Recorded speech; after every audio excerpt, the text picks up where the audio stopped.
अच्छा, एक और बात है कि हम आपने एक और ज़िक्र किया था एलिमनी को लेकर के।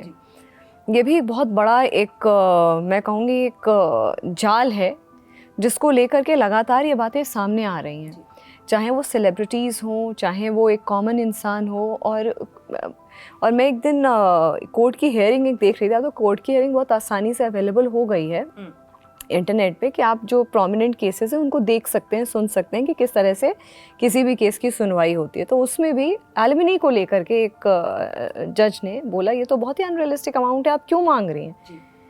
मैंने ही वो वीडियो वायरल की थी, कर्नाटका हाई कोर्ट की वो एक वीडियो थी। 6.5 लाख रुपए पर प्रति माह जो है वो महिला डिमांड कर रही थी, मेंटेनेंस मांग रही थी।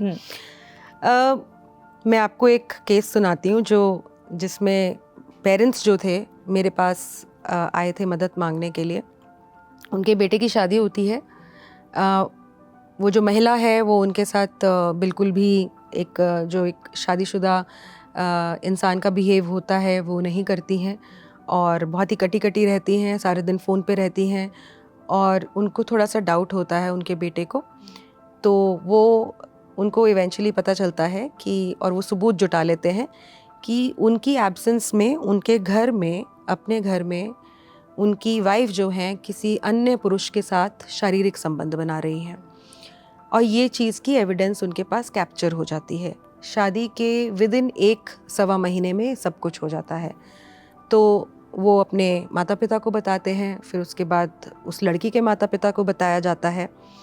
वो लड़की और उसके माता पिता कहते हैं कि भैया हो गई गलती और माफ़ कर दीजिए, और इसको आप दोबारा से अपना लीजिए, और अब जो है ये ठीक हो जाएगी। अब एक आदमी जिसकी 1-1.25 महीने पहले शादी हुई है, उसको ये पता चल रहा है कि उसी के घर में किसी और आदमी को बुला के उनकी वाइफ उनके साथ फिजिकल रिलेशनशिप बना रही है। ये कोई आम चीज़ नहीं है कि भैया हुआ और भूल जाओ, ऐसा नहीं है। किसी भी इंसान के लिए बहुत मुश्किल होगा। तो इस पुरुष के माता पिता ने कहा कि देखिए हमारा डिसीजन नहीं है, इसका डिसीजन है, बेटे का डिसीजन है, ये जो डिसाइड करेगा उसके बाद। इवेंचुअली वो लड़का डिसाइड करता है कि मैं नहीं रह पाऊँगा, मेरे दिमाग से ये बातें नहीं जा पाएंगी, क्योंकि कुछ होना एक बात है और कुछ होना और जिसका आप सबूत आपके पास आपके गैदर कर लिया है, सब कुछ सुन लिया है, देख लिया है, बहुत मुश्किल है उस चीज़ को अपने दिमाग से निकाल देना।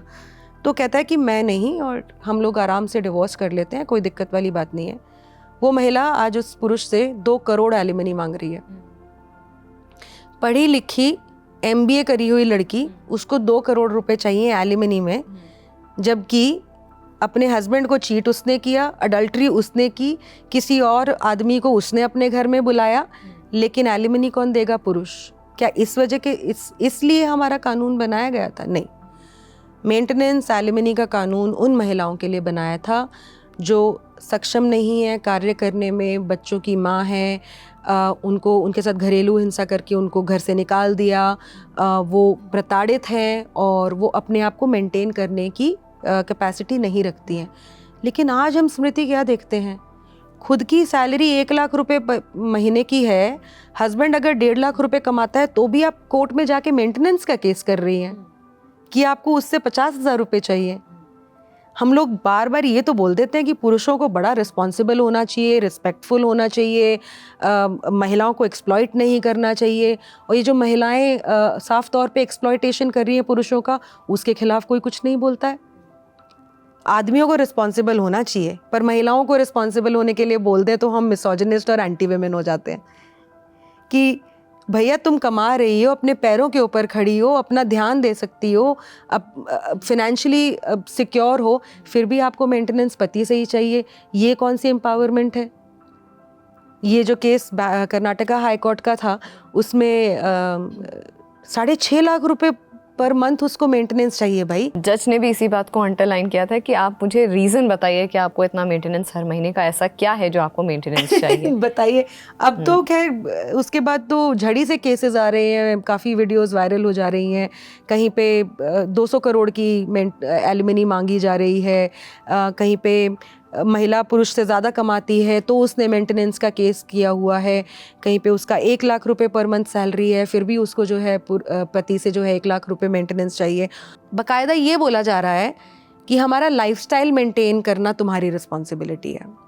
तो हालांकि ठीक है, कोर्ट कहता है, कानून भी ये कहता है, लेकिन वही बात मैं दोबारा बोलूँगी कि अगर रिस्पॉन्सिबिलिटी आदमियों की है महिलाओं को एक्सप्लॉइट ना करना, उनके साथ गलत ना करना, तो मुझे लगता है कहीं ना कहीं रिस्पॉन्सिबिलिटी महिलाओं की भी है कि कानूनों का गलत इस्तेमाल वो ना करें। तो बहुत देख रहे हैं हम। एक और बहुत इम्पोर्टेंट सब्जेक्ट है और जिस एक पे- और चीज़ सबसे हाँ, सबसे जो मुझे अजीब चीज़ लगती है स्मृति, अभी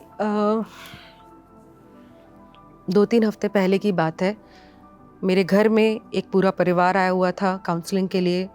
उसमें जो पुरुष था उसकी वाइफ मेरे साथ बैठी थी, मेरे यहाँ पे बैठी थी, और सच्ची बात बता रही हूँ, 1 घंटा उस लड़की की आंख से आंसू नहीं रुके, क्योंकि उसके हस्बैंड के ऊपर उसके बड़े भाई की वाइफ ने झूठा रेप केस लगाया है। 2 साल पहले की इंसिडेंट दिखा के बिल्कुल सफ़ेद झूठ बोलते हुए रेप का एलिगेशन लगाया है, क्योंकि उसके भाई और उसकी भाभी में मैट्रिमोनियल डिस्प्यूट चल रहा है और उस महिला को 4 करोड़ रुपए की एलिमनी चाहिए। जब 4 करोड़ रुपए की एलिमनी इन लोगों ने अग्री नहीं किया देना, तो उसने ना ही सिर्फ डाउरी डोमेस्टिक वायलेंस, बट ये छोटे भाई के ऊपर झूठा रेप का केस लगा दिया है।